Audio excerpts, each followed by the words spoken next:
साल पहले 9वीं कक्षा की एक होनहार लड़की की हॉस्टल की 5वीं मंजिल पर रहस्यमयी मौत हो गई थी। पुलिस को कोई सबूत नहीं मिला और केस बंद कर लेकिन दिया कोई गया। सबूत नहीं मिला। लेकिन ये धीरे कैसे धीरे संभव है? अफवाह फैल गई कि 5वीं मंजिल पर उस लड़की का भूत रहता है। इसलिए स्कूल ने उस मंजिल को हमेशा के लिए बंद कर दिया था, जिसे सिर्फ सफाई के लिए हफ्ते में एक बार खोला जाता था। 5 साल बाद निमिषा और मनीषा उसी हॉस्टल के एक कमरे में साथ रहने लगी। निमिषा पूरी रात जाग कर पढ़ती थी और मनीषा सुबह जल्दी उठती थी।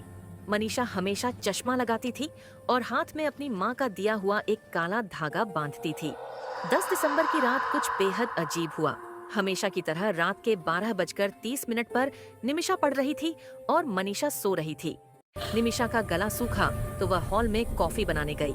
वहाँ एकदम सन्नाटा था। कॉफी मशीन बंद करने के बाद जैसे ही वह मुड़ी, उसने देखा कि मनीषा उसके ठीक पीछे खड़ी है। अंधेरे में निमिषा ने गौर किया कि आज मनीषा कुछ अलग लग रही थी।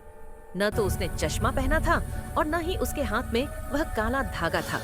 निमिषा के पूछने पर कि वह इतनी जल्दी क्यों उठ गई, मनीषा ने कहा, चलो 5वीं मंजिल की बालकनी पर चलते हैं। निमिषा हैरान थी, लेकिन मनीषा उसका हाथ पकड़कर उसे ऊपर ले जाने लगी। सीढ़ियां चढ़ते वक्त निमिषा ने नोट किया कि केवल उसी की चप्पलों की आवाज आ रही है। मनीषा नंगे पैर थी और उसके पैरों की कोई आहट नहीं थी।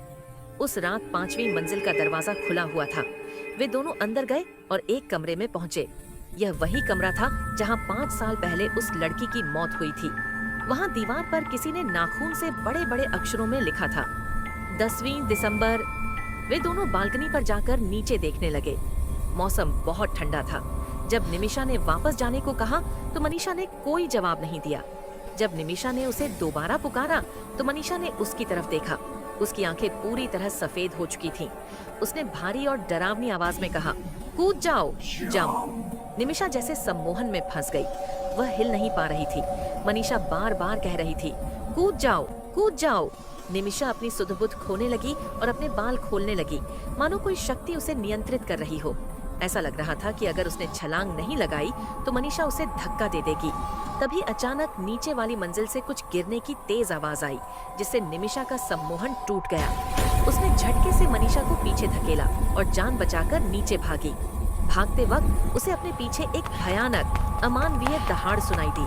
निमिषा दौड़ते हुए अपने कमरे में पहुंची और दरवाजा अंदर से लॉक कर लिया। जब वह पलटी तो उसके पैरों तले जमीन खिसक गई। उसने देखा कि असली मनीषा अपने बिस्तर पर उसी करवट में आराम से सो रही थी जैसे वह उसे छोड़ कर गई थी। निमिषा का चेहरा पीला पड़ गया। उसने घबराहट में मनीषा को जगाया। मनीषा ने उसकी हालत देखी तो डर गई। निमिषा कुछ भी बोलने की हालत में नहीं थी। बाद में निमिषा ने शीशे में अपना चेहरा धोया और बाल बांधकर सोने की कोशिश की। बाद में जब निमिषा ने सब कुछ बताया तो मनीषा को यकीन हो गया, क्योंकि